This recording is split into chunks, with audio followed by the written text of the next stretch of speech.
talked about, of course, pressure, the importance of pressure. Well, Facebook is feeling some of that pressure as well. I recall the blockbuster New York Times story saying how they hired a right-wing PR group to attack Color of Change by tagging George Soros to them.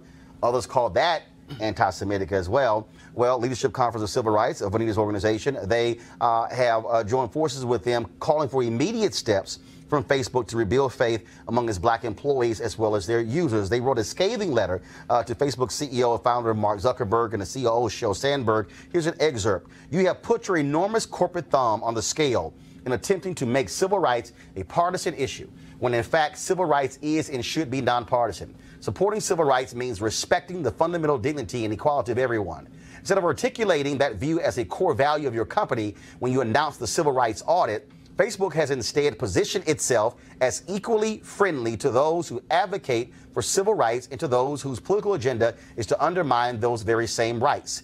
Facebook appointed former Senator John Kyle to lead the anti-conservative bias review and ignored the fact that he has made incendiary and discriminatory remarks about Muslims, voted for a constitutional amendment to ban same-sex marriage, and has had a deplorable record on civil rights and liberties. While the strategy of announcing the audit at the same time may have been the politically expedient thing to do, it is also morally bankrupt. Our worst fears about this false dichotomy that you have implemented were realized when, after finally acknowledging massive voter suppression efforts on Facebook, you paired voter suppression trainings for employees with a training on so-called voter fraud, a false conspiracy theory that has been used to justify barriers to voters of color. Now, Vanita, first of all, Color of Change, of course, they are having a meeting with Facebook, with Sheryl Sandberg on this issue in terms of what happened with them. Also, we saw Mark Lucky, one of their employees, write a long piece before he resigned, sent to all employees in the company, talking about how they failed their black employees as well as their black users. When you look at again, I've talked about on the news front, all these news shows they've launched, not a single one is African American, not a single one black owned. And so it also goes to who's controlling these issues. What response do you expect to get from Facebook? Look, I think it was really important that the Leadership Conference stand with Color of Change, because when one of us is attacked, we need to stand together. And the response is, we wanted to put this letter before Facebook because a few months ago, several of our groups had urged Facebook to do the civil rights audit. It was going to be a top-to-bottom review of a whole host of issues, from targeted ads to predatory lending on their site to the propagation of online hate and the like. And we had faith and we were pleased when Facebook actually announced the audit, but it turns out that they haven't made a commitment to publishing the findings of the report, that we don't have any commitment yet from the highest level of the company about how they're actually going to implement the recommendations that are going to come out of it. We need to have the highest level of commitment, even from, we mentioned in the letter that we should have a task force or some part of the board that is actually engaged in implementing the changes that need to be made. For too long, these problems have been known at Facebook, and they're not just about how the platform's used. As you said, it's also about the culture internal to the company, about how do they support diversity, how do they support recruitment and retention of black employees and employees of color. This is a really important moment for Facebook, and it was important in light of the New York Times article that came out a couple weeks ago that we leverage this moment to make sure that this audit actually has teeth and is going to serve the broad community that is saying Facebook has to be able to have equitable practices and policies. I just was frankly sick and tired of having Facebook, every time they made an announcement that was kind of a pro-civil rights announcement, they would couple it with something about conservative views. There is civil rights, as I said, is nonpartisan, and they need to stop doing that. And so the hope is that Rashad Robinson is meeting with Facebook today, that there will be continued engagement, and that we'll get our demands met, and we'll have a really rigorous and meaningful civil rights audit that will produce change. And for folks to understand, I mean, again, we then heard about how Russian bots, how they were using the issue of voter suppression, how they were even had this fake Black Lives Matter account that had 100,000 plus folks on it. Black people were directly being targeted during this campaign. Now, of course, we're hearing as a result of emails seized in the UK that Facebook knew as early as 2014 about Russians trying to use Facebook for the purpose of impacting our election. Yeah, I mean, this is part of what the deep frustration has been for advocates that have been trying to ensure that there's accountability by Facebook for these actions. I mean, in a lot of ways, look, I think Facebook, there are folks in Facebook that are eager and recognize finally the problems that exist on the platform. The question is, what are they actually going to do about it?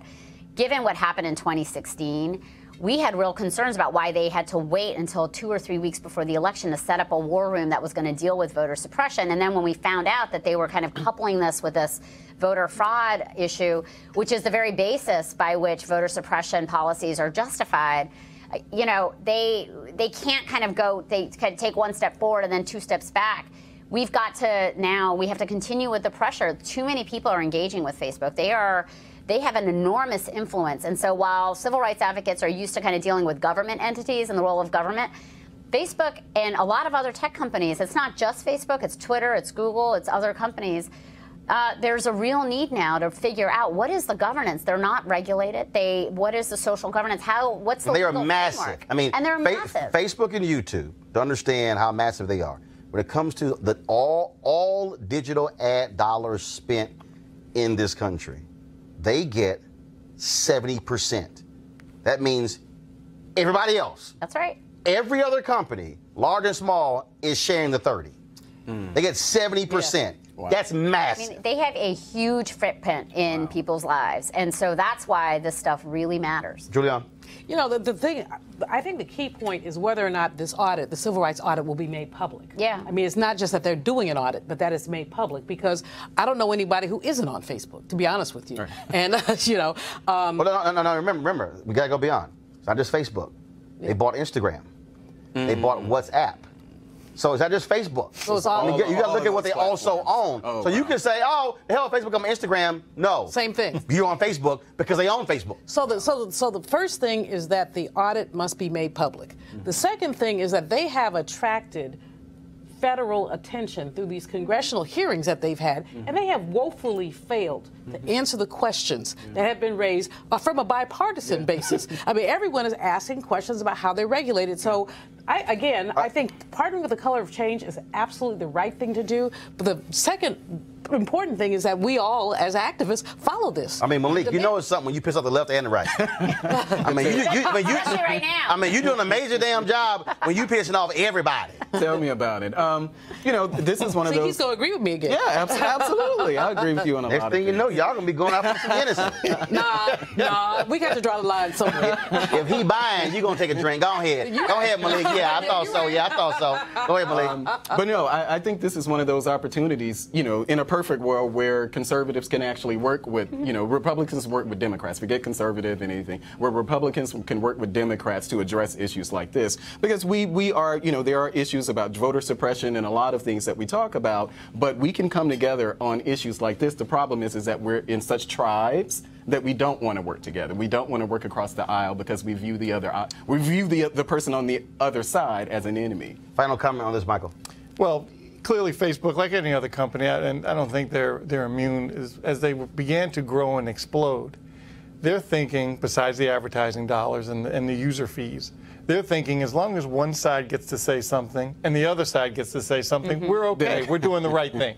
But clearly that's not the case because the balance is not quite equal. Well, voter fraud and voter suppression are not the same thing. Absolutely. Well, I think your point is a really good one, which is Facebook needs to decide what kind of company it wants to be and whether it has a value statement. You know, a lot of these companies, like, you know, there are tech companies that have community standards and they choose to use it. It's not, they don't consider themselves this neutral platform. They have chosen to stand for something. And I think Facebook puts itself out as a neutral platform. But the problem is other folks are exploiting it, and they do have a responsibility. They are private actors. They are not government actors. And the need to actually figure out what is happening on their space, and the need really for a more rigorous legal framework, because a lot of our landmark civil rights laws the courts haven't decided that they apply to these digital platforms. So we're in a little bit of this limbo land, and that's why I think there's there's kind of a lot of attention on these companies right now. All right, Bonita, we certainly appreciate it. Thanks a lot. Thank you. All right, going to a break right now, folks. When we come back, we're going to talk about gerrymandering and what folks in Virginia are trying to do after we saw when Michigan passed the ballot initiative. Virginia says, you know what, time for us to do the exact same thing. You want to support Roland Martin Unfiltered? Be sure to join our Bring the Funk fan club. Every dollar that you give to us supports our daily digital show. There's only one daily digital show out here that keeps it black and keep it real as Roland Martin Unfiltered. Support the Roland Martin Unfiltered daily digital show by going to RolandMartinUnfiltered.com. Our goal is to get 20,000 of our fans contributing $50 each for the whole year. You can make this possible. RolandMartinUnfiltered.com.